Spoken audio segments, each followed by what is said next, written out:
바른 자세를 가져야 잘 들을 수 있다. 고대 인도에는 어떤 소리는 특정 자세에서만 나온다는 말이 있다. 예를 들어 인도의 소리 요가에서는 완벽한 소리를 내기 위해서는 완벽한 자세를 가져야만 한다고 가르친다. 이것은 만트라 수행을 하는 사람들 중에 더러 몸과 마음의 균형을 잃고 건강까지 나빠지는 경우가 있는데 왜 그와 같은 일이 발생하는지 설명해 준다. 그들은 만트라를 암송하는 데만 열중했을 뿐 그 소리를 듣는 데의 핵심인 올바른 자세를 취하지 않았던 것이다. 이런 경우 만트라는 그가 마음의 평정을 이루는 것보다 훨씬 더 빠른 속도로 그의 몸을 파괴한다고 한다. 만트라를 암송할 때 자세가 중요한 이유는 그 때문이다. 토마티는 말한다. 만트라 수행을 하기 위해서는 이론과 실천도 중요하지만 그보다 먼저 듣는 법을 알아야 한다고. 자기가 암송하는 만트라를 듣기에 가장 적절한 자세를 배우는 것이 핵심이라고. 고대인들은 과학적 지식은 별로 없었지만 오랜 수행 과정을 통해 경험적으로 듣기에 가장 좋은 자세가 어떤 것인지 알았던 것으로 보인다.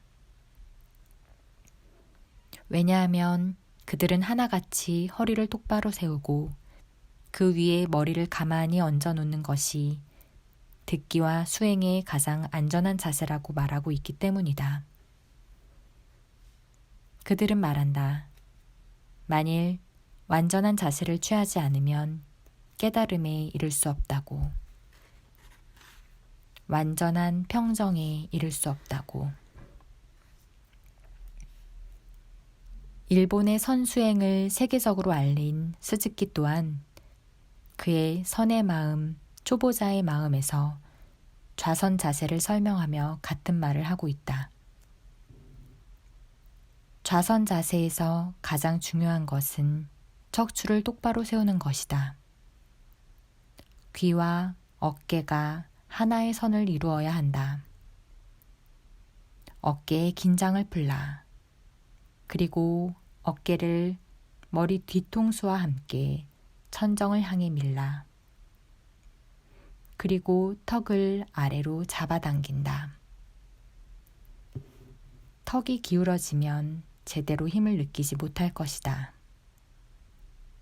힘을 얻기 위해서는 횡격막을 복부 쪽으로 누르라. 이것은 그대가 신체적, 정신적 균형을 유지하는 것을 도와줄 것이다. 이 자세를 취할 때 처음에는 숨 쉬는데 약간의 불편을 느낄 수도 있다. 그러나 이 자세에 익숙해지면 보다 자연스럽게 그리고 깊이 숨을 쉬게 될 것이다.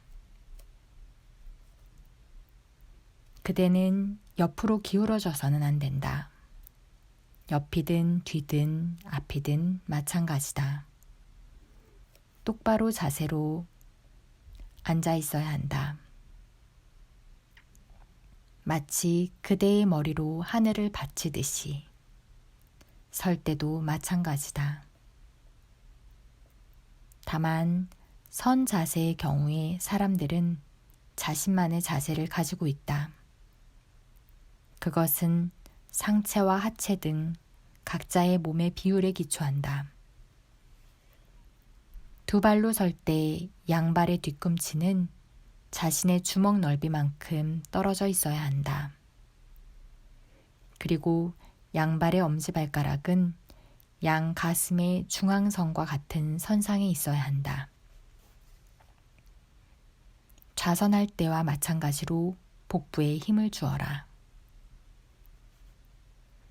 가장 중요한 것은 그대의 몸을 소유하는 것이다.